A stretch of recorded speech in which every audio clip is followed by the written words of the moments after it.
5 anos. Esse foi o tempo que esperamos entre a saída de Homem-Aranha Sem Volta para Casa dos cinemas e a estreia deste filme. Para ser sincero, por volta do 3º ano, parei de acreditar que ele realmente ia sair. E aqui estamos nós, depois de Homem-Aranha Um Novo Dia. Um filme que acaba de registrar a segunda maior bilheteria de estreia da história, ficando apenas alguns milhões de dólares atrás de Vingadores Ultimato, e arrecadando algo em torno de 927 milhões de dólares no mundo todo em um único fim de semana. Isso não é um número de sessão de terça-feira à tarde. É um número que está dando o que falar na indústria. Então, a verdadeira questão não é se o público compareceu. O público compareceu em números que não víamos desde o fim da Saga do Infinito. A verdadeira questão é se o filme merece. E é isso que vamos descobrir juntos, começando sem spoilers e depois entrando em território de spoilers assim que eu der um aviso bem alto e bem óbvio. Então, acomode-se porque temos muito o que conversar. É aqui que a história recomeça. Graças ao feitiço de memória no final de Sem Volta para Casa, o mundo inteiro se esqueceu que Peter Parker sequer existiu. Tia May se lembra dele. MJ e Ned tecnicamente se lembram de uma versão dos acontecimentos, mas a conexão emocional se perdeu junto com a memória de todos os outros. E Peter passou anos desde então reconstruindo sua vida, tijolo por tijolo, enquanto carrega o segredo mais solitário que se possa imaginar. Ele é a única pessoa na Terra que se lembra do que costumava ter. O filme começa com ele tentando, genuinamente tentando, ser um estudante universitário normal, deixando que o Homem-Aranha seja apenas algo que ele faz à noite, em vez de ser o que o define. E claro, como este é um filme do Homem-Aranha, esse plano dura praticamente o mesmo tempo que o primeiro ato. Uma nova ameaça surge, uma que os trailers mantiveram deliberadamente vaga, e Peter é forçado a usar a máscara novamente em tempo integral, desta vez cruzando o caminho de uma agência governamental de limpeza que não está exatamente entusiasmada com um vigilante com poderes divinos operando fora de seu controle. O que me impressionou ao assistir a este filme foi a sensação de simplicidade que ele transmite, no melhor sentido possível, pelo menos a princípio. Não se trata de uma questão de fim do multiverso. Não se trata de o destino da realidade está em jogo. Esta é a história de um jovem de 20 e poucos anos que perdeu aquilo que o mantinha com os pés no chão, vendo seus melhores amigos seguirem em frente com vidas que não o incluem e tentando descobrir quem ele é quando não há ninguém por perto para lembrá-lo. Esse é um ponto de partida genuinamente convincente para um quarto filme, e fica claro que os cineastas sabiam que o apelo emocional precisava ter tanto peso quanto a ação.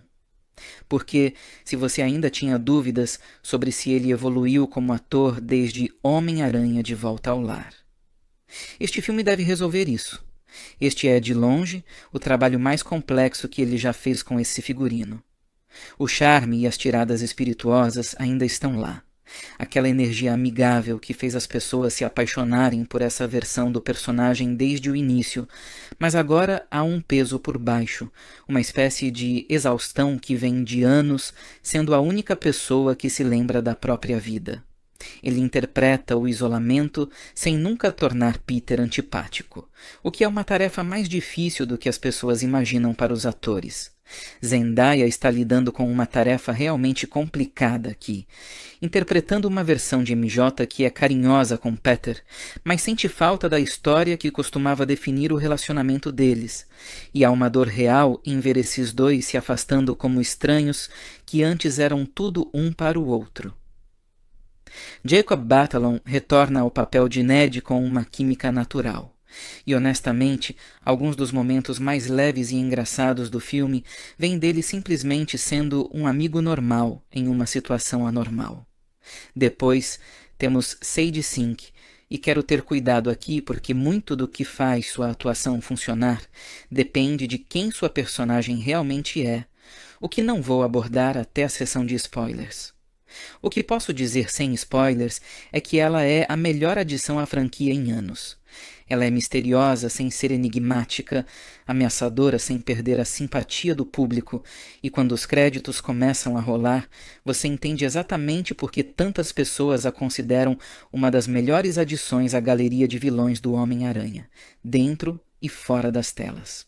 Jon Bernthal retorna como Frank Castle, e o atrito entre sua visão de mundo e a de Peter é um dos pontos altos do filme. São duas pessoas que perderam algo e reagiram de maneiras completamente opostas. Uma se agarrando a todas as regras que lhe restam, a outra jogando todas elas pela janela. Observá-las trabalhando a contragosto em prol do mesmo objetivo proporciona ao filme alguns dos seus melhores momentos de tensão entre os personagens. Mark Ruffalo também tem um tempo de tela significativo como Bruce Banner, e, sem revelar spoilers, seu arco se conecta diretamente com as questões emocionais do terceiro ato de uma forma que parece genuína e não forçada. May Parker, interpretada por Marisa Tomei, continua sendo o pilar emocional que sempre foi, e Tramel Tillman, entrando nesse universo como chefe de uma agência governamental de limpeza, traz uma autoridade escorregadia e sutilmente perturbadora que torna cada cena em que aparece um pouco mais perigosa do que deveria. Destin Daniel Cretton, diretor de Shang-Chi, assume a direção deste filme, e fica imediatamente óbvio que se trata de uma linguagem visual diferente daquela construída por John Watts na trilogia original. As sequências de balanço, em particular, representam um verdadeiro avanço, filmadas com uma intensidade cinética, quase em primeira pessoa em alguns momentos, serpenteando entre arranha-céus com uma sensação de velocidade e perigo físico que faz você sentir o impulso em vez de apenas assisti-lo. Há um comprometimento real em fundamentar tudo em acrobacias práticas sempre que possível, e isso fica evidente. A coreografia das lutas é mais precisa e brutal do que em qualquer filme anterior, aproximando-se mais da precisão implacável de Shang-Chi do que da comédia acrobática de Homem-Aranha de Volta ao Lar. Cretton também se inspira bastante nas raízes urbanas do Homem-Aranha nos quadrinhos, e essa influência é perceptível na forma como certas sequências são encenadas, quase como se painéis específicos dos quadrinhos tivessem sido retirados diretamente para a tela. Há um carinho genuíno pela história do personagem permeando este filme, algo bem diferente do espetáculo multiverso do filme anterior. Depois de uma produção que, por necessidade, conectou 3 Homens-Aranha diferentes em universos cinematográficos distintos, é realmente revigorante encontrar algo mais pessoal e focado. Por trás da ação, este é um filme sobre solidão, e especificamente sobre a solidão de ser a única pessoa que se lembra de quem você costumava ser.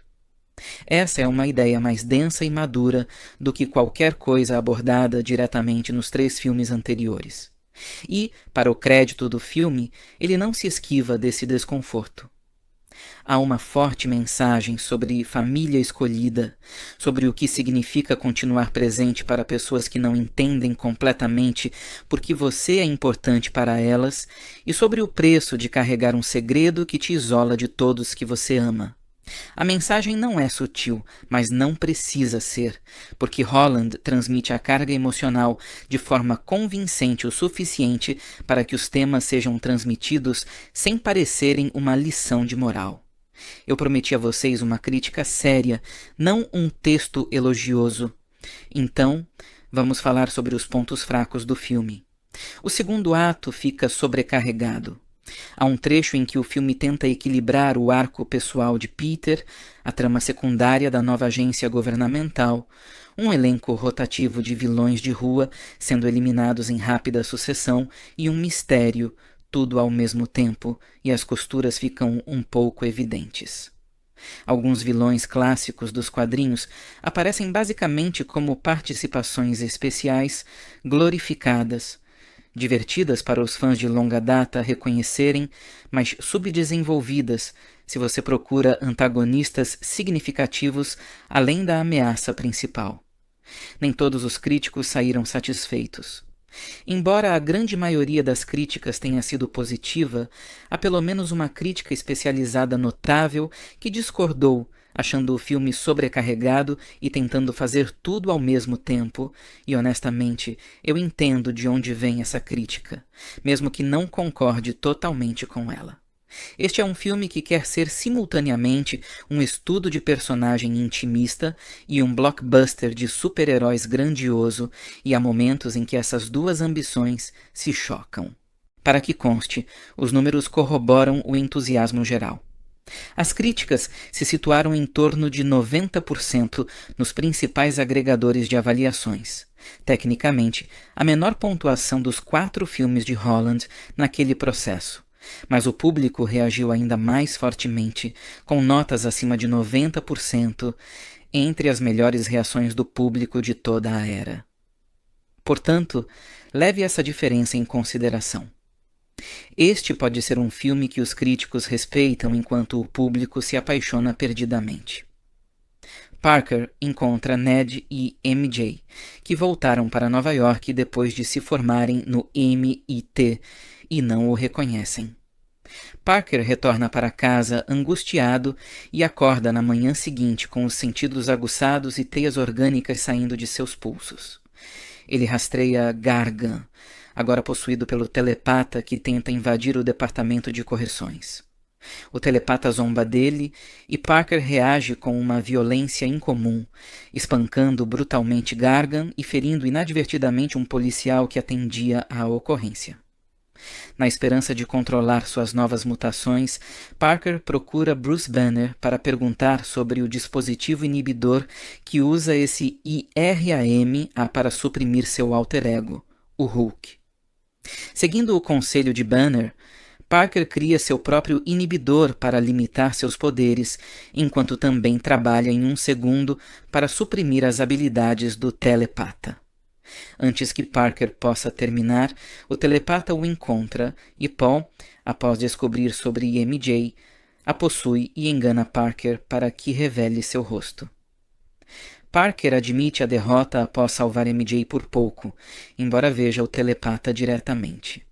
Parker leva MJ para o esconderijo de Frank Castle para mantê-la segura.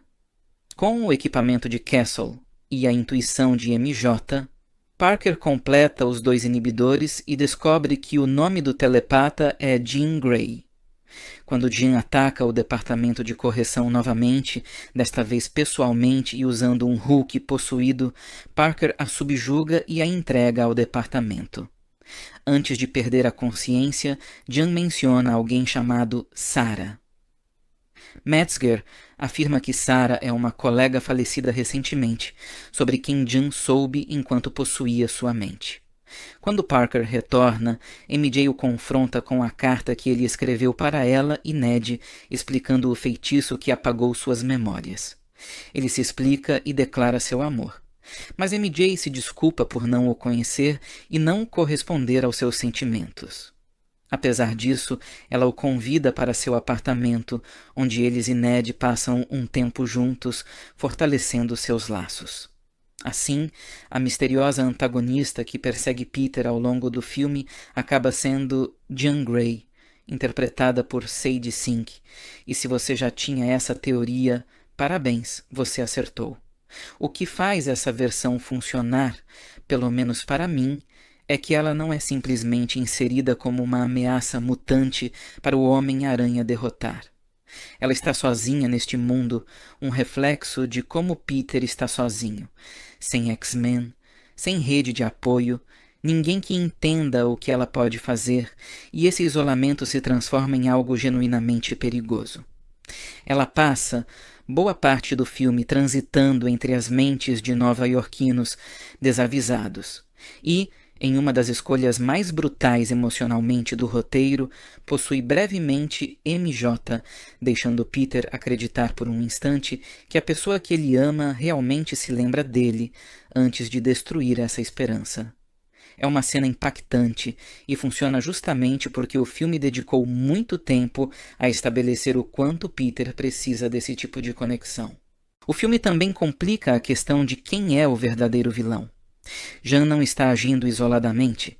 Ela tem um histórico pessoal ligado à agência governamental de limpeza que permeia o filme, e quanto mais Peter investiga, mais claro fica que a própria agência, aquela que supostamente protege o público de pessoas como ele, tem alguns esqueletos profundamente incômodos no armário em relação a como tratou pessoas com habilidades no passado.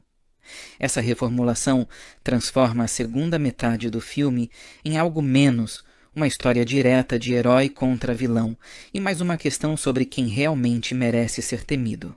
A pessoa com poderes que ela nunca pediu ou a instituição que decidiu que ela era uma ameaça a ser contida. É uma escolha estrutural inteligente e é parte do motivo pelo qual tantas críticas destacaram este filme como tematicamente mais ambicioso do que seus antecessores.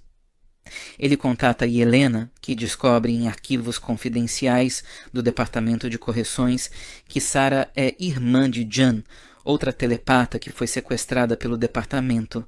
A única pista que Jan tem é VMAX, uma mensagem que ela ouviu telepaticamente de Sarah. Metzger começa a fazer experiências com a mente de Jan.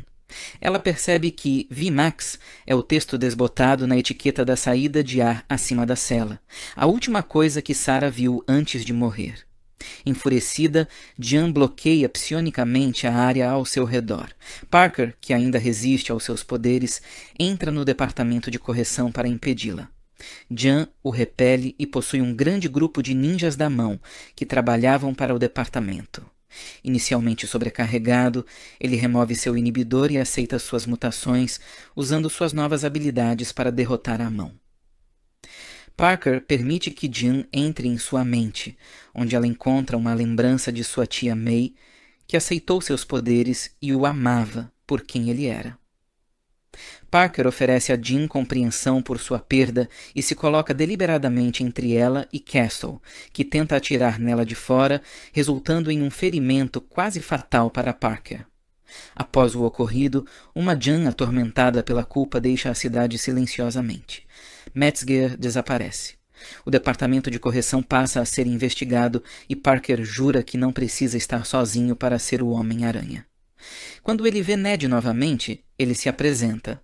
Há também uma transformação física pela qual Peter passa na segunda metade do filme, uma versão mais sombria e agressiva de seus poderes emergindo sob pressão, algo que o marketing tem evitado revelar, mas que aborda o tema da solidão de uma forma muito literal, visualizando exatamente o quão perto ele chega de perder as partes de si mesmo que o tornam o Homem-Aranha, em vez de apenas uma arma.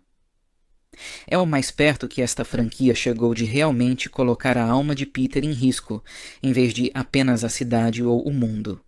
Quando a poeira assenta, Peter faz uma escolha que prioriza sua humanidade em vez do poder bruto, o que parece o final temático correto, considerando tudo o que o filme vinha construindo, e a porta é deixada aberta de forma bastante deliberada para uma presença mutante muito maior neste universo daqui para frente. Quem ficou até os créditos finais já sabe exatamente do que estou falando, e se você não ficou, procure saber, porque isso recontextualiza para onde esta franquia está caminhando, tanto o peso quanto a ação. Porque, se você ainda tinha dúvidas sobre se ele evoluiu como ator desde Homem-Aranha de Volta ao Lar, este filme deve resolver isso. Este é, de longe, o trabalho mais complexo que ele já fez com esse figurino. O charme e as tiradas espirituosas ainda estão lá. Aquela energia amigável que fez as pessoas se apaixonarem por essa versão do personagem desde o início, mas agora há um peso por baixo, uma espécie de exaustão que vem de anos sendo a única pessoa que se lembra da própria vida. Ele interpreta o isolamento sem nunca tornar Peter antipático, o que é uma tarefa mais difícil do que as pessoas imaginam para os atores. Zendaya está lidando com uma tarefa realmente complicada aqui, interpretando uma versão de MJ que é carinhosa com Peter, mas sente falta da história que costumava definir o relacionamento deles, e há uma dor real em ver esses dois se afastando como estranhos que antes eram tudo um para o outro. Jacob Batalon retorna ao papel de Ned com uma química natural. E honestamente, alguns dos momentos mais leves e engraçados do filme vêm dele simplesmente sendo um amigo normal em uma situação anormal. Depois, temos Sadie Sink, e quero ter cuidado aqui porque muito do que faz sua atuação funcionar depende de quem sua personagem realmente é, o que não vou abordar até a sessão de spoilers. O que posso dizer sem spoilers é que ela é a melhor adição à franquia em anos.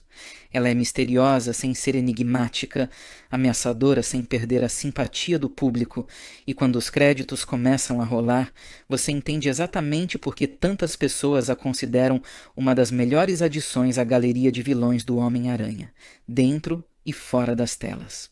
Jon Bernthal retorna como Frank Castle, e o atrito entre sua visão de mundo e a de Peter é um dos pontos altos do filme. São duas pessoas que perderam algo e reagiram de maneiras completamente opostas. Uma se agarrando a todas as regras que lhe restam, a outra jogando todas elas pela janela. Observá-las trabalhando a contragosto em prol do mesmo objetivo proporciona ao filme alguns dos seus melhores momentos de tensão entre os personagens. Mark Ruffalo também tem um tempo de tela significativo como Bruce Banner, e, sem revelar spoilers, seu arco se conecta diretamente com as questões emocionais do terceiro ato de uma forma que parece genuína e não forçada.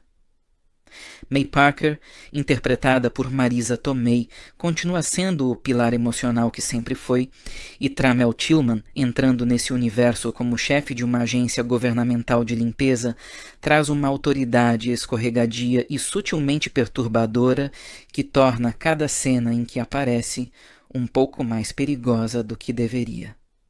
Destin Daniel Cretton, diretor de Shang-Chi, assume a direção deste filme, e fica imediatamente óbvio que se trata de uma linguagem visual diferente daquela construída por John Watts na trilogia original.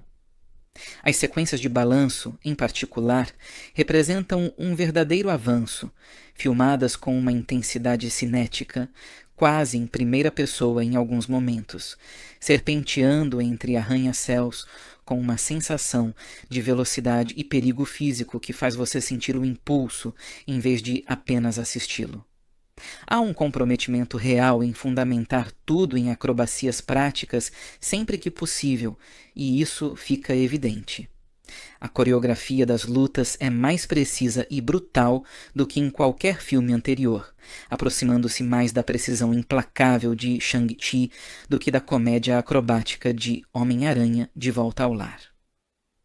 Cretton também se inspira bastante nas raízes urbanas do Homem-Aranha nos quadrinhos, e essa influência é perceptível na forma como certas sequências são encenadas, quase como se painéis específicos dos quadrinhos tivessem sido retirados diretamente para a tela.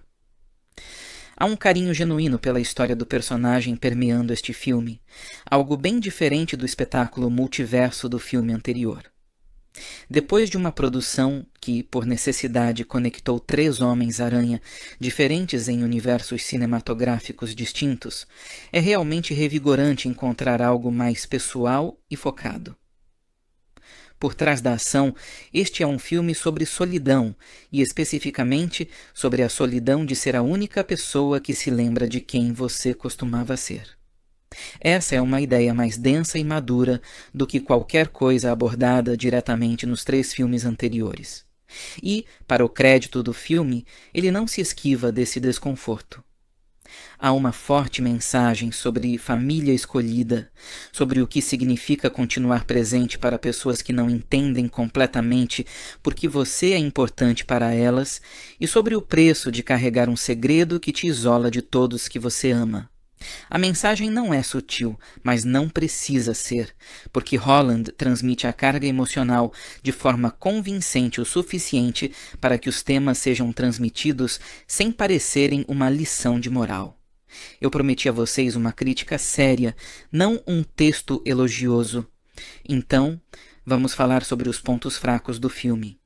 O segundo ato fica sobrecarregado.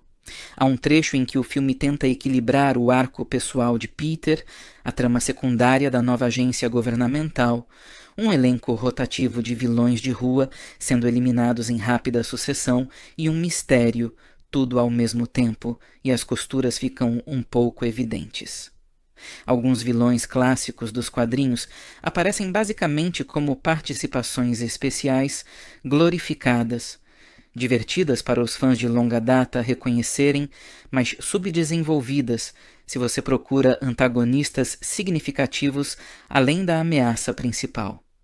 Nem todos os críticos saíram satisfeitos. Embora a grande maioria das críticas tenha sido positiva, há pelo menos uma crítica especializada notável que discordou, achando o filme sobrecarregado e tentando fazer tudo ao mesmo tempo, e honestamente, eu entendo de onde vem essa crítica, mesmo que não concorde totalmente com ela. Este é um filme que quer ser simultaneamente um estudo de personagem intimista e um blockbuster de super-heróis grandioso, e há momentos em que essas duas ambições se chocam. Para que conste, os números corroboram o entusiasmo geral. As críticas se situaram em torno de 90% nos principais agregadores de avaliações. Tecnicamente, a menor pontuação dos 4 filmes de Holland naquele processo. Mas o público reagiu ainda mais fortemente, com notas acima de 90%, entre as melhores reações do público de toda a era. Portanto, leve essa diferença em consideração. Este pode ser um filme que os críticos respeitam enquanto o público se apaixona perdidamente. Parker encontra Ned e MJ, que voltaram para Nova York depois de se formarem no MIT e não o reconhecem. Parker retorna para casa angustiado e acorda na manhã seguinte com os sentidos aguçados e teias orgânicas saindo de seus pulsos. Ele rastreia Gargan, agora possuído pelo telepata que tenta invadir o departamento de correções. O telepata zomba dele e Parker reage com uma violência incomum, espancando brutalmente Gargan e ferindo inadvertidamente um policial que atendia à ocorrência. Na esperança de controlar suas novas mutações, Parker procura Bruce Banner para perguntar sobre o dispositivo inibidor que usa esse IRAM para suprimir seu alter ego, o Hulk. Seguindo o conselho de Banner, Parker cria seu próprio inibidor para limitar seus poderes, enquanto também trabalha em um segundo para suprimir as habilidades do telepata. Antes que Parker possa terminar, o telepata o encontra e Paul, após descobrir sobre MJ, a possui e engana Parker para que revele seu rosto. Parker admite a derrota após salvar MJ por pouco, embora veja o telepata diretamente. Parker leva MJ para o esconderijo de Frank Castle para mantê-la segura. Com o equipamento de Castle e a intuição de MJ, Parker completa os 2 inibidores e descobre que o nome do telepata é Jean Grey. Quando Jean ataca o departamento de correção novamente, desta vez pessoalmente e usando um Hulk possuído, Parker a subjuga e a entrega ao departamento. Antes de perder a consciência, Jean menciona alguém chamado Sarah. Metzger afirma que Sarah é uma colega falecida recentemente, sobre quem Jean soube enquanto possuía sua mente. Quando Parker retorna, MJ o confronta com a carta que ele escreveu para ela e Ned, explicando o feitiço que apagou suas memórias. Ele se explica e declara seu amor. Mas MJ se desculpa por não o conhecer e não corresponder aos seus sentimentos. Apesar disso, ela o convida para seu apartamento, onde eles e Ned passam um tempo juntos, fortalecendo seus laços. Assim, a misteriosa antagonista que persegue Peter ao longo do filme acaba sendo Jean Grey, interpretada por Sadie Sink, e se você já tinha essa teoria, parabéns, você acertou.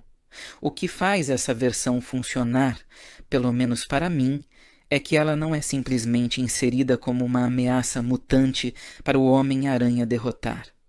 Ela está sozinha neste mundo, um reflexo de como Peter está sozinho, sem X-Men, sem rede de apoio, ninguém que entenda o que ela pode fazer, e esse isolamento se transforma em algo genuinamente perigoso. Ela passa boa parte do filme transitando entre as mentes de nova-iorquinos desavisados e, em uma das escolhas mais brutais emocionalmente do roteiro, possui brevemente MJ, deixando Peter acreditar por um instante que a pessoa que ele ama realmente se lembra dele antes de destruir essa esperança. É uma cena impactante e funciona justamente porque o filme dedicou muito tempo a estabelecer o quanto Peter precisa desse tipo de conexão. O filme também complica a questão de quem é o verdadeiro vilão. Jean não está agindo isoladamente. Ela tem um histórico pessoal ligado à agência governamental de limpeza que permeia o filme, e quanto mais Peter investiga, mais claro fica que a própria agência, aquela que supostamente protege o público de pessoas como ele, tem alguns esqueletos profundamente incômodos no armário em relação a como tratou pessoas com habilidades no passado. Essa reformulação transforma a segunda metade do filme em algo menos uma história direta de herói contra vilão e mais uma questão sobre quem realmente merece ser temido. A pessoa com poderes que ela nunca pediu ou a instituição que decidiu que ela era uma ameaça a ser contida. É uma escolha estrutural inteligente e é parte do motivo pelo qual tantas críticas destacaram este filme como tematicamente mais ambicioso do que seus antecessores. Ele contata Helena, que descobre em arquivos confidenciais do Departamento de Correções que Sarah é irmã de Jan, outra telepata que foi sequestrada pelo departamento. A única pista que Jan tem é VMAX, uma mensagem que ela ouviu telepaticamente de Sarah. Metzger começa a fazer experiências com a mente de Jan. Ela percebe que VMAX é o texto desbotado na etiqueta da saída de ar acima da cela, a última coisa que Sarah viu antes de morrer. Enfurecida, Jan bloqueia psionicamente a área ao seu redor.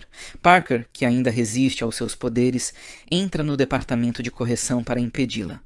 Jan o repele e possui um grande grupo de ninjas da mão que trabalhavam para o departamento. Inicialmente sobrecarregado, ele remove seu inibidor e aceita suas mutações, usando suas novas habilidades para derrotar a mão. Parker permite que Jan entre em sua mente, onde ela encontra uma lembrança de sua tia May, que aceitou seus poderes e o amava por quem ele era. Parker oferece a Jean compreensão por sua perda e se coloca deliberadamente entre ela e Castle, que tenta atirar nela de fora, resultando em um ferimento quase fatal para Parker. Após o ocorrido, uma Jean atormentada pela culpa deixa a cidade silenciosamente. Metzger desaparece. O departamento de correção passa a ser investigado e Parker jura que não precisa estar sozinho para ser o Homem-Aranha. Quando ele vê Ned novamente, ele se apresenta. Há também uma transformação física pela qual Peter passa na segunda metade do filme, uma versão mais sombria e agressiva de seus poderes emergindo sob pressão, algo que o marketing tem evitado revelar, mas que aborda o tema da solidão de uma forma muito literal, visualizando exatamente o quão perto ele chega de perder as partes de si mesmo que o tornam o Homem-Aranha, em vez de apenas uma arma. É o mais perto que esta franquia chegou de realmente colocar a alma de Peter em risco, em vez de apenas a cidade ou o mundo. Quando a poeira assenta, Peter faz uma escolha que prioriza sua humanidade em vez do poder bruto, o que parece o final temático correto, considerando tudo o que o filme vinha construindo, e a porta é deixada aberta de forma bastante deliberada para uma presença mutante muito maior neste universo daqui para frente. Quem ficou até os créditos finais já sabe exatamente do que estou falando, e se você não ficou, procure saber, porque isso recontextualiza para onde esta franquia está caminhando, tanto peso quanto a ação. Porque, se você ainda tinha dúvidas sobre se ele evoluiu como ator desde Homem-Aranha de Volta ao Lar. Este filme deve resolver isso. Este é, de longe, o trabalho mais complexo que ele já fez com esse figurino. O charme e as tiradas espirituosas ainda estão lá. Aquela energia amigável que fez as pessoas se apaixonarem por essa versão do personagem desde o início, mas agora há um peso por baixo, uma espécie de exaustão que vem de anos sendo a única pessoa que se lembra da própria vida. Ele interpreta o isolamento sem nunca tornar Peter antipático, o que é uma tarefa mais difícil do que as pessoas imaginam para os atores. Zendaya está lidando com uma tarefa realmente complicada aqui, interpretando uma versão de MJ que é carinhosa com Peter, mas sente falta da história que costumava definir o relacionamento deles, e há uma dor real em ver esses dois se afastando como estranhos que antes eram tudo um para o outro. Jacob Batalon retorna ao papel de Ned com uma química natural. E honestamente, alguns dos momentos mais leves e engraçados do filme vêm dele simplesmente sendo um amigo normal em uma situação anormal. Depois, temos Sadie Sink, e quero ter cuidado aqui porque muito do que faz sua atuação funcionar depende de quem sua personagem realmente é, o que não vou abordar até a sessão de spoilers.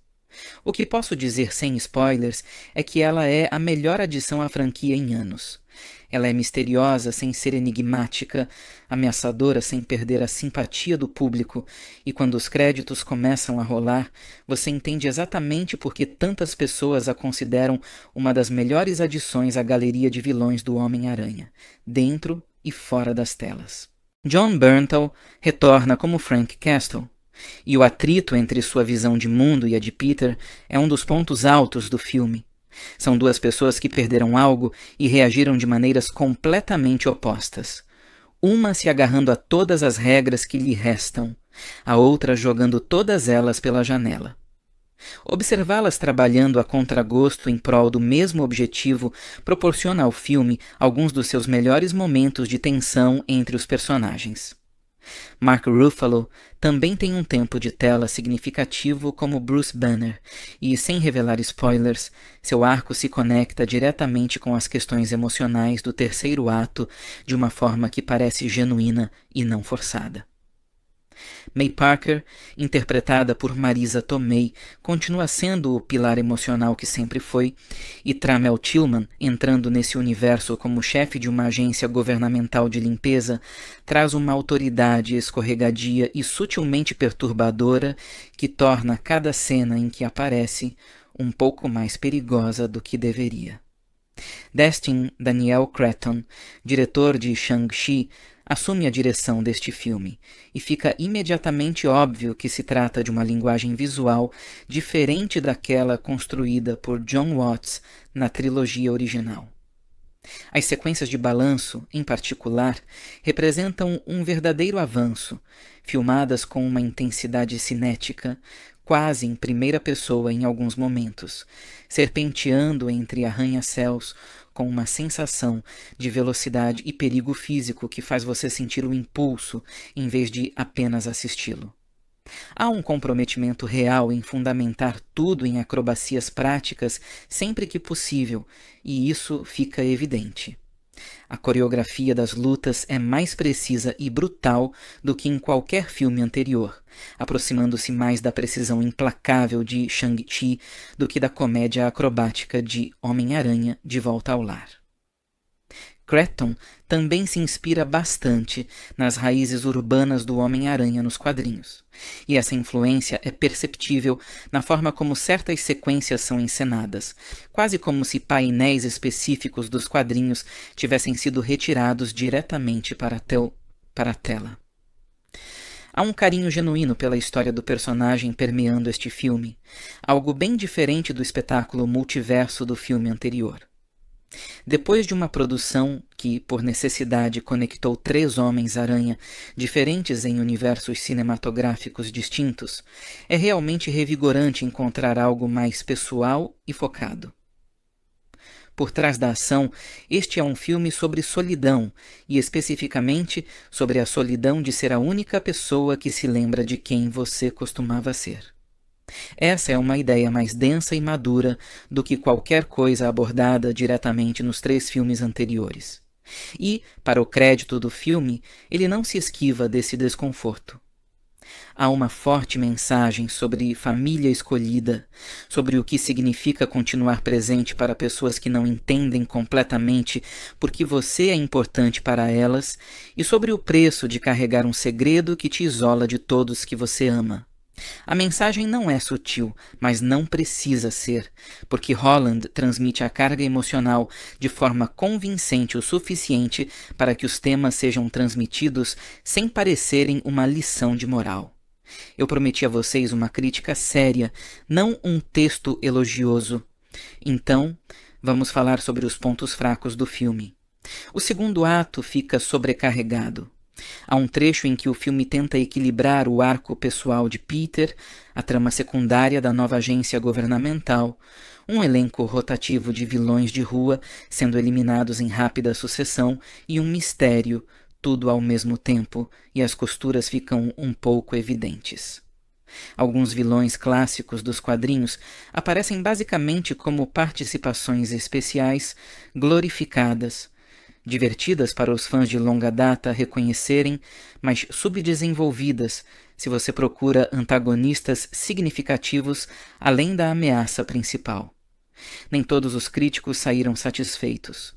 Embora a grande maioria das críticas tenha sido positiva, há pelo menos uma crítica especializada notável que discordou, achando o filme sobrecarregado e tentando fazer tudo ao mesmo tempo, e honestamente, eu entendo de onde vem essa crítica, mesmo que não concorde totalmente com ela. Este é um filme que quer ser simultaneamente um estudo de personagem intimista e um blockbuster de super-heróis grandioso, e há momentos em que essas duas ambições se chocam. Para que conste, os números corroboram o entusiasmo geral. As críticas se situaram em torno de 90% nos principais agregadores de avaliações. Tecnicamente, a menor pontuação dos 4 filmes de Holland naquele processo. Mas o público reagiu ainda mais fortemente, com notas acima de 90%, entre as melhores reações do público de toda a era. Portanto, leve essa diferença em consideração. Este pode ser um filme que os críticos respeitam enquanto o público se apaixona perdidamente. Parker encontra Ned e MJ, que voltaram para Nova York depois de se formarem no MIT e não o reconhecem. Parker retorna para casa angustiado e acorda na manhã seguinte com os sentidos aguçados e teias orgânicas saindo de seus pulsos. Ele rastreia Gargan, agora possuído pelo telepata que tenta invadir o departamento de correções. O telepata zomba dele e Parker reage com uma violência incomum, espancando brutalmente Gargan e ferindo inadvertidamente um policial que atendia à ocorrência. Na esperança de controlar suas novas mutações, Parker procura Bruce Banner para perguntar sobre o dispositivo inibidor que usa esse IRAM para suprimir seu alter ego, o Hulk. Seguindo o conselho de Banner, Parker cria seu próprio inibidor para limitar seus poderes, enquanto também trabalha em um segundo para suprimir as habilidades do telepata. Antes que Parker possa terminar, o telepata o encontra e Paul, após descobrir sobre MJ, a possui e engana Parker para que revele seu rosto. Parker admite a derrota após salvar MJ por pouco, embora veja o telepata diretamente. Parker leva MJ para o esconderijo de Frank Castle para mantê-la segura. Com o equipamento de Castle e a intuição de MJ, Parker completa os 2 inibidores e descobre que o nome do telepata é Jean Grey. Quando Jean ataca o departamento de correção novamente, desta vez pessoalmente e usando um Hulk possuído, Parker a subjuga e a entrega ao departamento. Antes de perder a consciência, Jean menciona alguém chamado Sarah. Metzger afirma que Sarah é uma colega falecida recentemente, sobre quem Jean soube enquanto possuía sua mente. Quando Parker retorna, MJ o confronta com a carta que ele escreveu para ela e Ned, explicando o feitiço que apagou suas memórias. Ele se explica e declara seu amor. Mas MJ se desculpa por não o conhecer e não corresponder aos seus sentimentos. Apesar disso, ela o convida para seu apartamento, onde eles e Ned passam um tempo juntos, fortalecendo seus laços. Assim, a misteriosa antagonista que persegue Peter ao longo do filme acaba sendo Jean Grey, interpretada por Sadie Sink. E se você já tinha essa teoria, parabéns, você acertou. O que faz essa versão funcionar, pelo menos para mim, é que ela não é simplesmente inserida como uma ameaça mutante para o Homem-Aranha derrotar. Ela está sozinha neste mundo, um reflexo de como Peter está sozinho, sem X-Men, sem rede de apoio, ninguém que entenda o que ela pode fazer, e esse isolamento se transforma em algo genuinamente perigoso.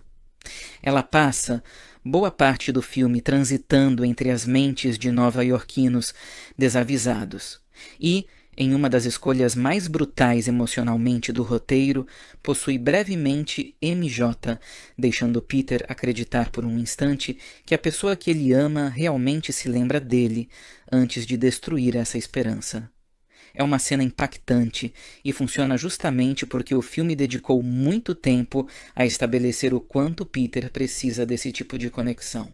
O filme também complica a questão de quem é o verdadeiro vilão. Jean não está agindo isoladamente.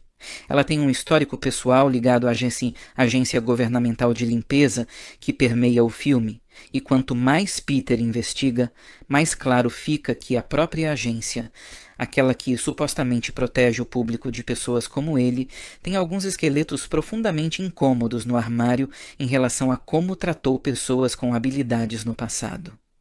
Essa reformulação transforma a segunda metade do filme em algo menos uma história direta de herói contra vilão e mais uma questão sobre quem realmente merece ser temido.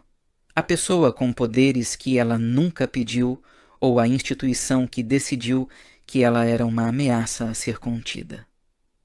É uma escolha estrutural inteligente e é parte do motivo pelo qual tantas críticas destacaram este filme como tematicamente mais ambicioso do que seus antecessores. Ele contata Helena, que descobre em arquivos confidenciais do Departamento de Correções que Sarah é irmã de Jan, outra telepata que foi sequestrada pelo departamento.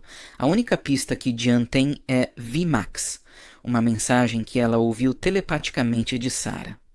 Metzger começa a fazer experiências com a mente de Jan.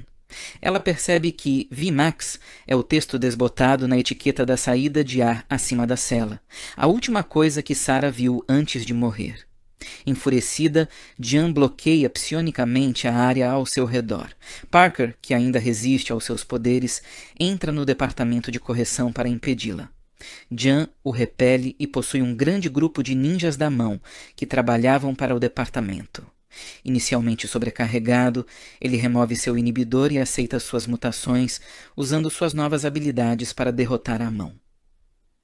Parker permite que Jan entre em sua mente, onde ela encontra uma lembrança de sua tia May, que aceitou seus poderes e o amava por quem ele era.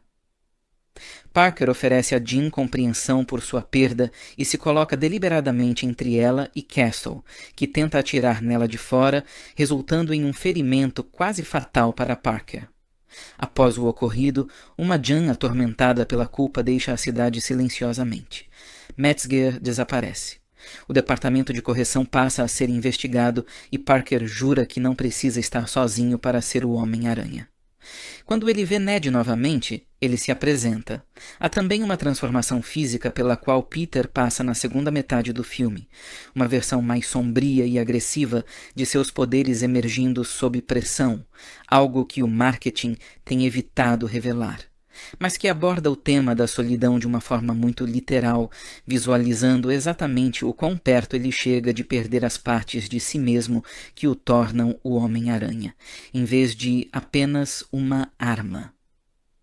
É o mais perto que esta franquia chegou de realmente colocar a alma de Peter em risco, em vez de apenas a cidade ou o mundo. Quando a poeira assenta, Peter faz uma escolha que prioriza sua humanidade em vez do poder bruto, o que parece o final temático correto, considerando tudo o que o filme vinha construindo, e a porta é deixada aberta, de forma bastante deliberada, para uma presença mutante muito maior neste universo daqui para frente. Quem ficou até os créditos finais já sabe exatamente do que estou falando, e se você não ficou, procure saber, porque isso recontextualiza para onde esta franquia está caminhando, tanto o peso quanto a ação. Porque, se você ainda tinha dúvidas sobre se ele evoluiu como ator desde Homem-Aranha de Volta ao Lar. Este filme deve resolver isso. Este é, de longe, o trabalho mais complexo que ele já fez com esse figurino. O charme e as tiradas espirituosas ainda estão lá. Aquela energia amigável que fez as pessoas se apaixonarem por essa versão do personagem desde o início, mas agora há um peso por baixo, uma espécie de exaustão que vem de anos sendo a única pessoa que se lembra da própria vida. Ele interpreta o isolamento sem nunca tornar Peter antipático, o que é uma tarefa mais difícil do que as pessoas imaginam para os atores. Zendaya está lidando com uma tarefa realmente complicada aqui, interpretando uma versão de MJ que é carinhosa com Peter, mas sente falta da história que costumava definir o relacionamento deles, e há uma dor real em ver esses dois se afastando como estranhos que antes eram tudo um para o outro. Jacob Batalon retorna ao papel de Ned com uma química natural. E honestamente, alguns dos momentos mais leves e engraçados do filme vêm dele simplesmente sendo um amigo normal em uma situação anormal. Depois, temos Sadie Sink, e quero ter cuidado aqui porque muito do que faz sua atuação funcionar depende de quem sua personagem realmente é, o que não vou abordar até a sessão de spoilers. O que posso dizer sem spoilers é que ela é a melhor adição à franquia em anos. Ela é misteriosa sem ser enigmática, ameaçadora sem perder a simpatia do público, e quando os créditos começam a rolar, você entende exatamente por que tantas pessoas a consideram uma das melhores adições à galeria de vilões do Homem-Aranha, dentro e fora das telas. Jon Bernthal retorna como Frank Castle, e o atrito entre sua visão de mundo e a de Peter é um dos pontos altos do filme. São duas pessoas que perderam algo e reagiram de maneiras completamente opostas. Uma se agarrando a todas as regras que lhe restam, a outra jogando todas elas pela janela. Observá-las trabalhando a contragosto em prol do mesmo objetivo proporciona ao filme alguns dos seus melhores momentos de tensão entre os personagens. Mark Ruffalo também tem um tempo de tela significativo como Bruce Banner, e, sem revelar spoilers, seu arco se conecta diretamente com as questões emocionais do terceiro ato de uma forma que parece genuína e não forçada. May Parker, interpretada por Marisa Tomei, continua sendo o pilar emocional que sempre foi, e Tramel Tillman, entrando nesse universo como chefe de uma agência governamental de limpeza, traz uma autoridade escorregadia e sutilmente perturbadora que torna cada cena em que aparece um pouco mais perigosa do que deveria. Destin Daniel Cretton, diretor de Shang-Chi, assume a direção deste filme, e fica imediatamente óbvio que se trata de uma linguagem visual diferente daquela construída por John Watts na trilogia original. As sequências de balanço, em particular, representam um verdadeiro avanço, filmadas com uma intensidade cinética, quase em primeira pessoa em alguns momentos, serpenteando entre arranha-céus com uma sensação de velocidade e perigo físico que faz você sentir o impulso em vez de apenas assisti-lo. Há um comprometimento real em fundamentar tudo em acrobacias práticas sempre que possível, e isso fica evidente. A coreografia das lutas é mais precisa e brutal do que em qualquer filme anterior, aproximando-se mais da precisão implacável de Shang-Chi do que da comédia acrobática de Homem-Aranha de Volta ao Lar. Cretton também se inspira bastante nas raízes urbanas do Homem-Aranha nos quadrinhos, e essa influência é perceptível na forma como certas sequências são encenadas, quase como se painéis específicos dos quadrinhos tivessem sido retirados diretamente para a tela. Há um carinho genuíno pela história do personagem permeando este filme, algo bem diferente do espetáculo multiverso do filme anterior. Depois de uma produção que, por necessidade, conectou 3 Homens-Aranha diferentes em universos cinematográficos distintos, é realmente revigorante encontrar algo mais pessoal e focado. Por trás da ação, este é um filme sobre solidão, e especificamente sobre a solidão de ser a única pessoa que se lembra de quem você costumava ser. Essa é uma ideia mais densa e madura do que qualquer coisa abordada diretamente nos 3 filmes anteriores. E, para o crédito do filme, ele não se esquiva desse desconforto. Há uma forte mensagem sobre família escolhida, sobre o que significa continuar presente para pessoas que não entendem completamente por que você é importante para elas e sobre o preço de carregar um segredo que te isola de todos que você ama. A mensagem não é sutil, mas não precisa ser, porque Holland transmite a carga emocional de forma convincente o suficiente para que os temas sejam transmitidos sem parecerem uma lição de moral. Eu prometi a vocês uma crítica séria, não um texto elogioso. Então, vamos falar sobre os pontos fracos do filme. O segundo ato fica sobrecarregado. Há um trecho em que o filme tenta equilibrar o arco pessoal de Peter, a trama secundária da nova agência governamental, um elenco rotativo de vilões de rua sendo eliminados em rápida sucessão e um mistério, tudo ao mesmo tempo, e as costuras ficam um pouco evidentes. Alguns vilões clássicos dos quadrinhos aparecem basicamente como participações especiais glorificadas, divertidas para os fãs de longa data reconhecerem, mas subdesenvolvidas se você procura antagonistas significativos além da ameaça principal. Nem todos os críticos saíram satisfeitos. Embora a grande maioria das críticas tenha sido positiva, há pelo menos uma crítica especializada notável que discordou, achando o filme sobrecarregado e tentando fazer tudo ao mesmo tempo, e honestamente, eu entendo de onde vem essa crítica, mesmo que não concorde totalmente com ela.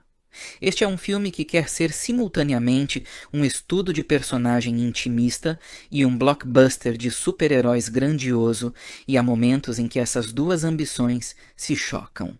Para que conste, os números corroboram o entusiasmo geral. As críticas se situaram em torno de 90% nos principais agregadores de avaliações. Tecnicamente, a menor pontuação dos 4 filmes de Holland naquele processo.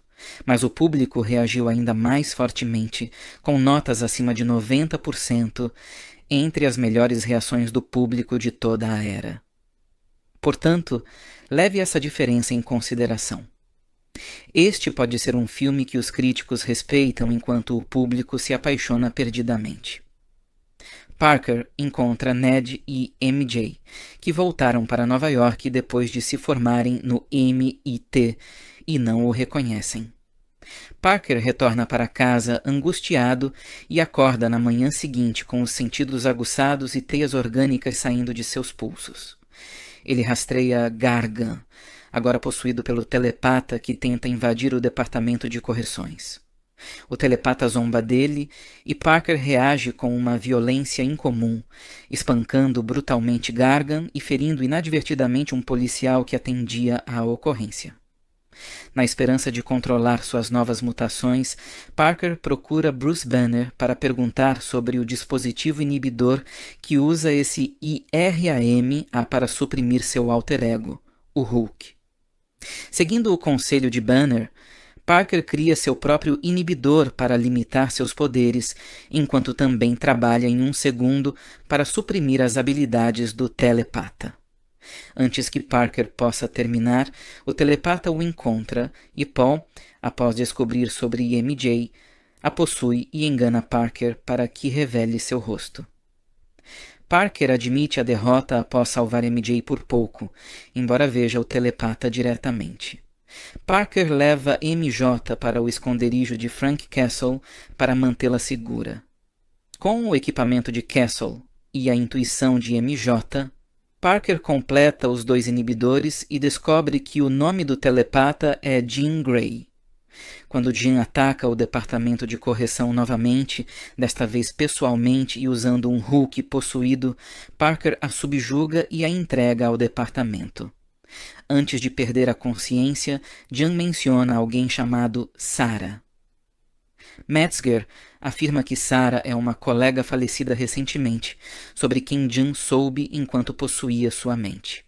Quando Parker retorna, MJ o confronta com a carta que ele escreveu para ela e Ned, explicando o feitiço que apagou suas memórias.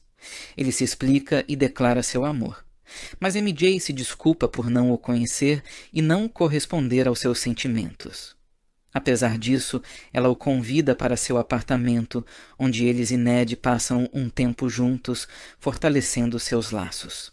Assim, a misteriosa antagonista que persegue Peter ao longo do filme acaba sendo Jean Grey, interpretada por Sadie Sink, e se você já tinha essa teoria, parabéns, você acertou.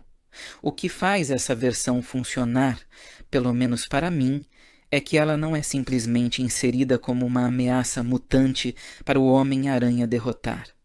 Ela está sozinha neste mundo, um reflexo de como Peter está sozinho, sem X-Men, sem rede de apoio, ninguém que entenda o que ela pode fazer, e esse isolamento se transforma em algo genuinamente perigoso. Ela passa boa parte do filme transitando entre as mentes de nova-iorquinos desavisados e, em uma das escolhas mais brutais emocionalmente do roteiro, possui brevemente MJ, deixando Peter acreditar por um instante que a pessoa que ele ama realmente se lembra dele, antes de destruir essa esperança. É uma cena impactante e funciona justamente porque o filme dedicou muito tempo a estabelecer o quanto Peter precisa desse tipo de conexão. O filme também complica a questão de quem é o verdadeiro vilão. Jean não está agindo isoladamente.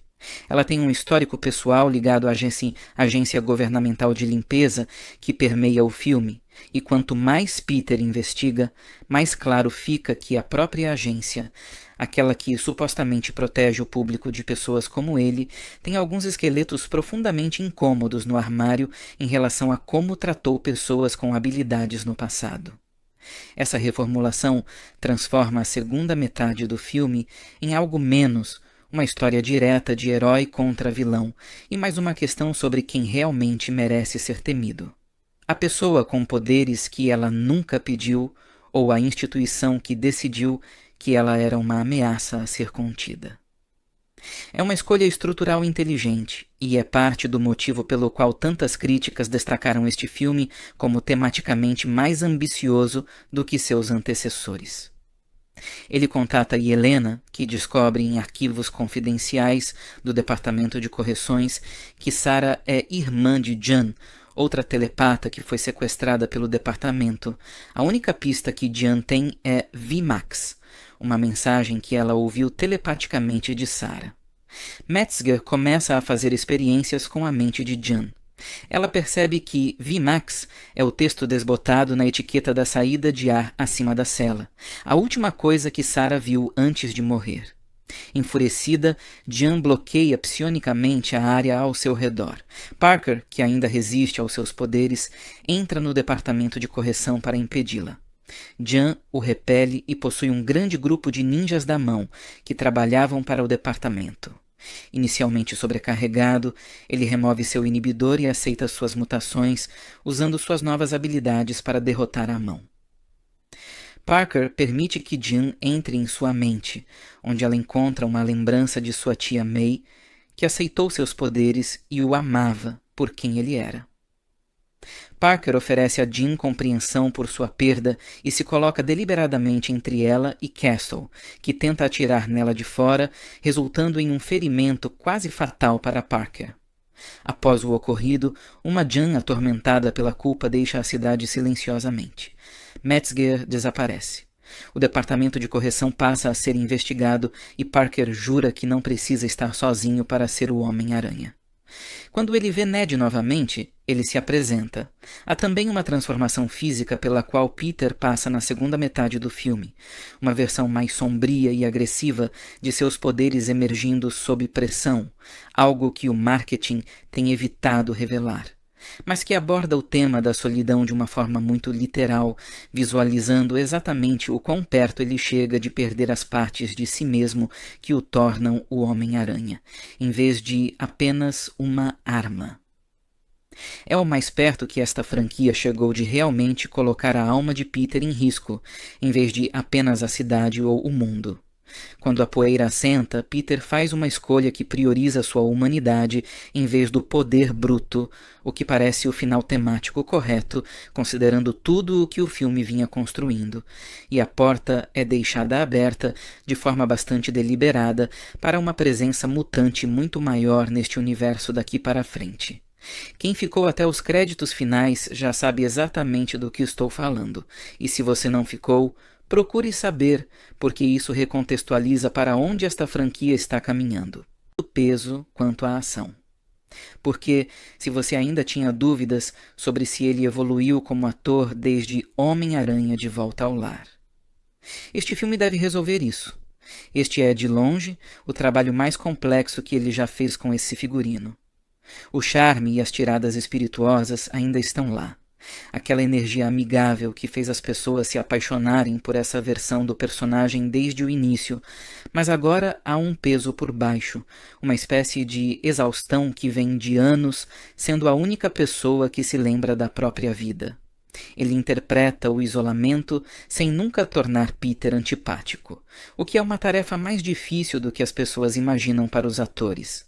Zendaya está lidando com uma tarefa realmente complicada aqui, interpretando uma versão de MJ que é carinhosa com Peter, mas sente falta da história que costumava definir o relacionamento deles, e há uma dor real em ver esses dois se afastando como estranhos que antes eram tudo um para o outro. Jacob Batalon retorna ao papel de Ned com uma química natural. E honestamente, alguns dos momentos mais leves e engraçados do filme vêm dele simplesmente sendo um amigo normal em uma situação anormal. Depois, temos Sadie Sink, e quero ter cuidado aqui porque muito do que faz sua atuação funcionar depende de quem sua personagem realmente é, o que não vou abordar até a sessão de spoilers. O que posso dizer sem spoilers é que ela é a melhor adição à franquia em anos. Ela é misteriosa sem ser enigmática, ameaçadora sem perder a simpatia do público, e quando os créditos começam a rolar, você entende exatamente por que tantas pessoas a consideram uma das melhores adições à galeria de vilões do Homem-Aranha, dentro e fora das telas. Jon Bernthal retorna como Frank Castle, e o atrito entre sua visão de mundo e a de Peter é um dos pontos altos do filme. São duas pessoas que perderam algo e reagiram de maneiras completamente opostas. Uma se agarrando a todas as regras que lhe restam, a outra jogando todas elas pela janela. Observá-las trabalhando a contragosto em prol do mesmo objetivo proporciona ao filme alguns dos seus melhores momentos de tensão entre os personagens. Mark Ruffalo também tem um tempo de tela significativo como Bruce Banner, e, sem revelar spoilers, seu arco se conecta diretamente com as questões emocionais do terceiro ato de uma forma que parece genuína e não forçada. May Parker, interpretada por Marisa Tomei, continua sendo o pilar emocional que sempre foi, e Tramel Tillman, entrando nesse universo como chefe de uma agência governamental de limpeza, traz uma autoridade escorregadia e sutilmente perturbadora que torna cada cena em que aparece um pouco mais perigosa do que deveria. Destin Daniel Cretton, diretor de Shang-Chi, assume a direção deste filme, e fica imediatamente óbvio que se trata de uma linguagem visual diferente daquela construída por John Watts na trilogia original. As sequências de balanço, em particular, representam um verdadeiro avanço, filmadas com uma intensidade cinética, quase em primeira pessoa em alguns momentos, serpenteando entre arranha-céus, com uma sensação de velocidade e perigo físico que faz você sentir o impulso em vez de apenas assisti-lo. Há um comprometimento real em fundamentar tudo em acrobacias práticas sempre que possível, e isso fica evidente. A coreografia das lutas é mais precisa e brutal do que em qualquer filme anterior, aproximando-se mais da precisão implacável de Shang-Chi do que da comédia acrobática de Homem-Aranha de Volta ao Lar. Cretton também se inspira bastante nas raízes urbanas do Homem-Aranha nos quadrinhos, e essa influência é perceptível na forma como certas sequências são encenadas, quase como se painéis específicos dos quadrinhos tivessem sido retirados diretamente para a tela. Há um carinho genuíno pela história do personagem permeando este filme, algo bem diferente do espetáculo multiverso do filme anterior. Depois de uma produção que, por necessidade, conectou 3 Homens-Aranha diferentes em universos cinematográficos distintos, é realmente revigorante encontrar algo mais pessoal e focado. Por trás da ação, este é um filme sobre solidão, e especificamente sobre a solidão de ser a única pessoa que se lembra de quem você costumava ser. Essa é uma ideia mais densa e madura do que qualquer coisa abordada diretamente nos 3 filmes anteriores. E, para o crédito do filme, ele não se esquiva desse desconforto. Há uma forte mensagem sobre família escolhida, sobre o que significa continuar presente para pessoas que não entendem completamente por que você é importante para elas e sobre o preço de carregar um segredo que te isola de todos que você ama. A mensagem não é sutil, mas não precisa ser, porque Holland transmite a carga emocional de forma convincente o suficiente para que os temas sejam transmitidos sem parecerem uma lição de moral. Eu prometi a vocês uma crítica séria, não um texto elogioso. Então, vamos falar sobre os pontos fracos do filme. O segundo ato fica sobrecarregado. Há um trecho em que o filme tenta equilibrar o arco pessoal de Peter, a trama secundária da nova agência governamental, um elenco rotativo de vilões de rua sendo eliminados em rápida sucessão e um mistério, tudo ao mesmo tempo, e as costuras ficam um pouco evidentes. Alguns vilões clássicos dos quadrinhos aparecem basicamente como participações especiais, glorificadas, divertidas para os fãs de longa data reconhecerem, mas subdesenvolvidas se você procura antagonistas significativos além da ameaça principal. Nem todos os críticos saíram satisfeitos.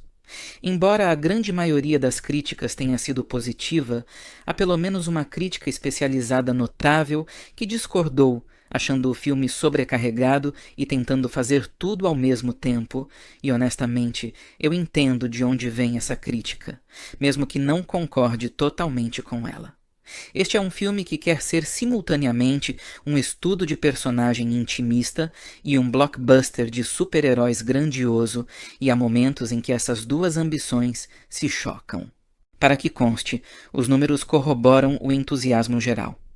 As críticas se situaram em torno de 90% nos principais agregadores de avaliações. Tecnicamente, a menor pontuação dos 4 filmes de Holland naquele processo. Mas o público reagiu ainda mais fortemente, com notas acima de 90%, entre as melhores reações do público de toda a era. Portanto, leve essa diferença em consideração. Este pode ser um filme que os críticos respeitam enquanto o público se apaixona perdidamente. Parker encontra Ned e MJ, que voltaram para Nova York depois de se formarem no MIT e não o reconhecem. Parker retorna para casa angustiado e acorda na manhã seguinte com os sentidos aguçados e teias orgânicas saindo de seus pulsos. Ele rastreia Gargan, agora possuído pelo telepata que tenta invadir o departamento de correções. O telepata zomba dele e Parker reage com uma violência incomum, espancando brutalmente Gargan e ferindo inadvertidamente um policial que atendia à ocorrência. Na esperança de controlar suas novas mutações, Parker procura Bruce Banner para perguntar sobre o dispositivo inibidor que usa esse IRAM para suprimir seu alter ego, o Hulk. Seguindo o conselho de Banner, Parker cria seu próprio inibidor para limitar seus poderes, enquanto também trabalha em um segundo para suprimir as habilidades do telepata. Antes que Parker possa terminar, o telepata o encontra e Paul, após descobrir sobre MJ, a possui e engana Parker para que revele seu rosto. Parker admite a derrota após salvar MJ por pouco, embora veja o telepata diretamente. Parker leva MJ para o esconderijo de Frank Castle para mantê-la segura. Com o equipamento de Castle e a intuição de MJ, Parker completa os 2 inibidores e descobre que o nome do telepata é Jean Grey. Quando Jean ataca o departamento de correção novamente, desta vez pessoalmente e usando um Hulk possuído, Parker a subjuga e a entrega ao departamento. Antes de perder a consciência, Jean menciona alguém chamado Sarah. Metzger afirma que Sarah é uma colega falecida recentemente, sobre quem Jean soube enquanto possuía sua mente. Quando Parker retorna, MJ o confronta com a carta que ele escreveu para ela e Ned, explicando o feitiço que apagou suas memórias. Ele se explica e declara seu amor. Mas MJ se desculpa por não o conhecer e não corresponder aos seus sentimentos. Apesar disso, ela o convida para seu apartamento, onde eles e Ned passam um tempo juntos, fortalecendo seus laços. Assim, a misteriosa antagonista que persegue Peter ao longo do filme acaba sendo Jean Grey, interpretada por Sadie Sink, e se você já tinha essa teoria, parabéns, você acertou. O que faz essa versão funcionar, pelo menos para mim, é que ela não é simplesmente inserida como uma ameaça mutante para o Homem-Aranha derrotar. Ela está sozinha neste mundo, um reflexo de como Peter está sozinho, sem X-Men, sem rede de apoio, ninguém que entenda o que ela pode fazer, e esse isolamento se transforma em algo genuinamente perigoso.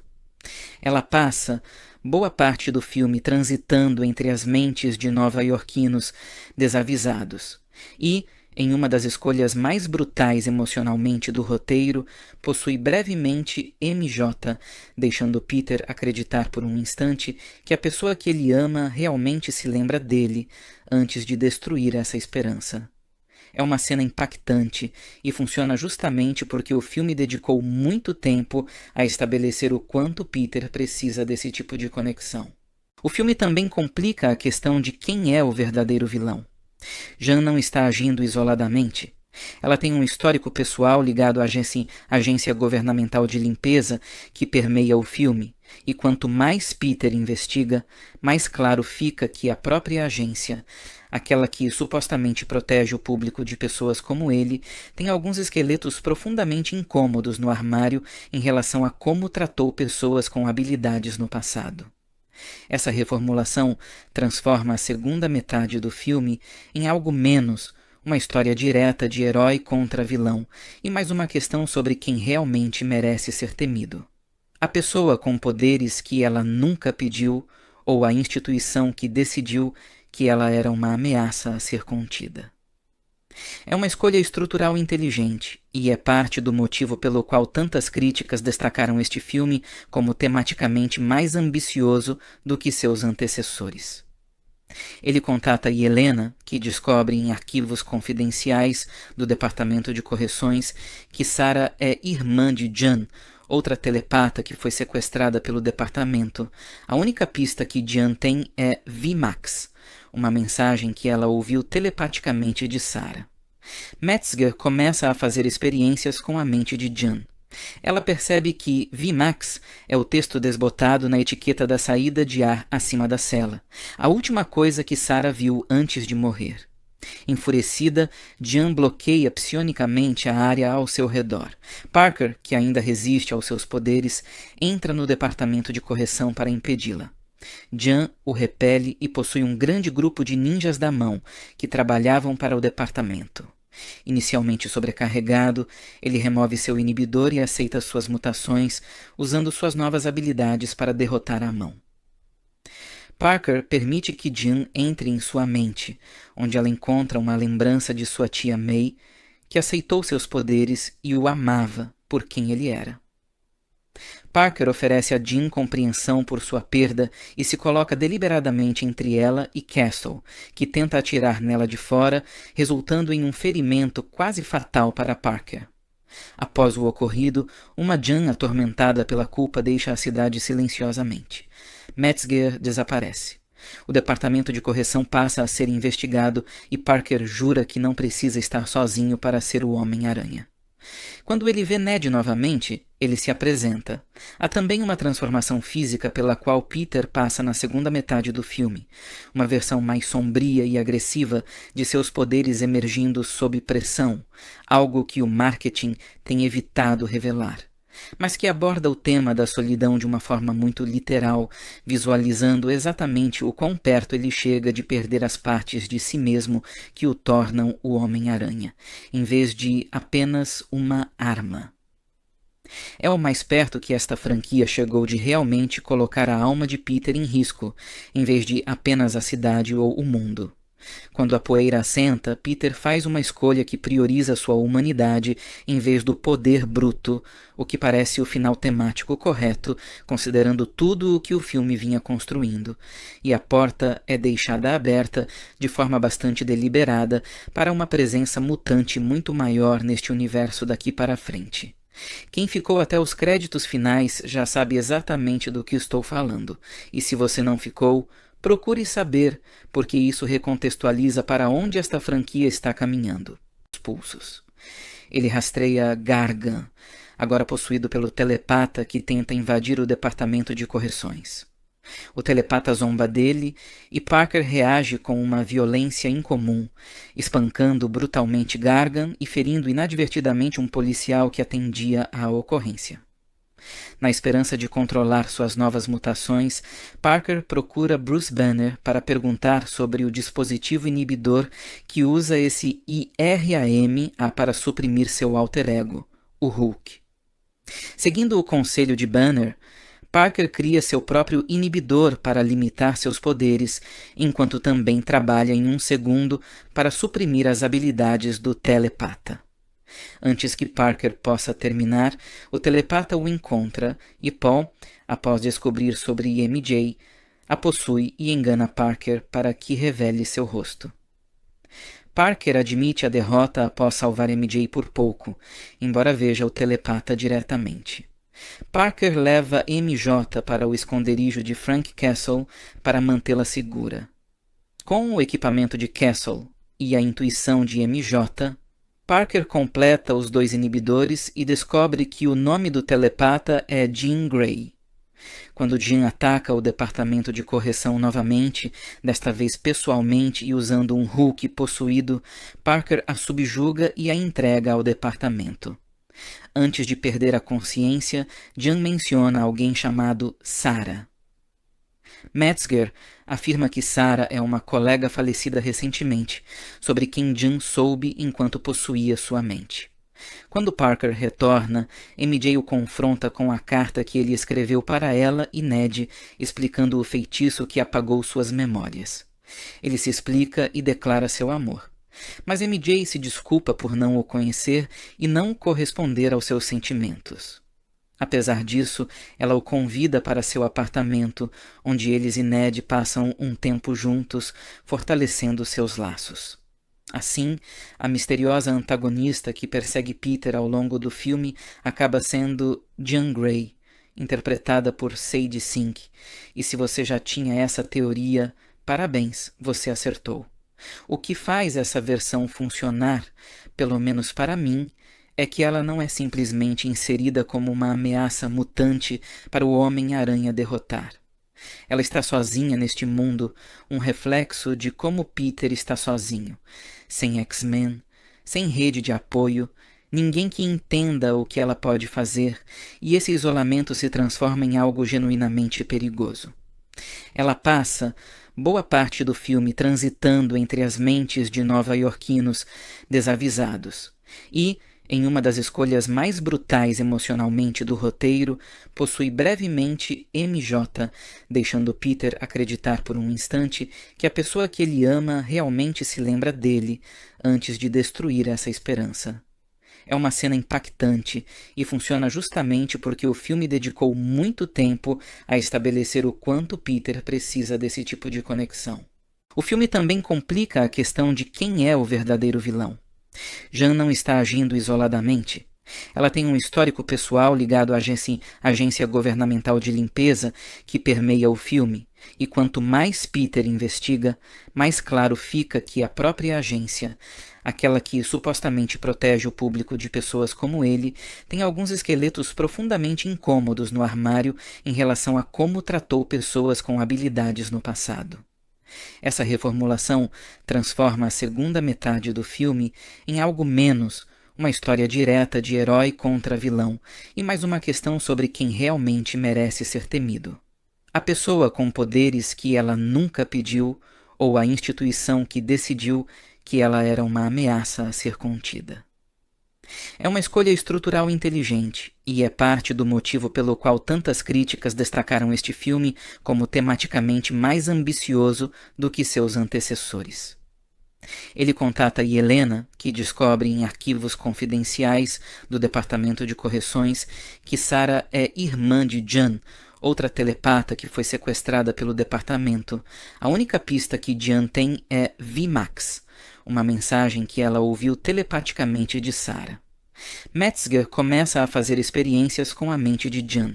Ela percebe que VMAX é o texto desbotado na etiqueta da saída de ar acima da cela, a última coisa que Sarah viu antes de morrer. Enfurecida, Jan bloqueia psionicamente a área ao seu redor. Parker, que ainda resiste aos seus poderes, entra no departamento de correção para impedi-la. Jan o repele e possui um grande grupo de ninjas da mão que trabalhavam para o departamento.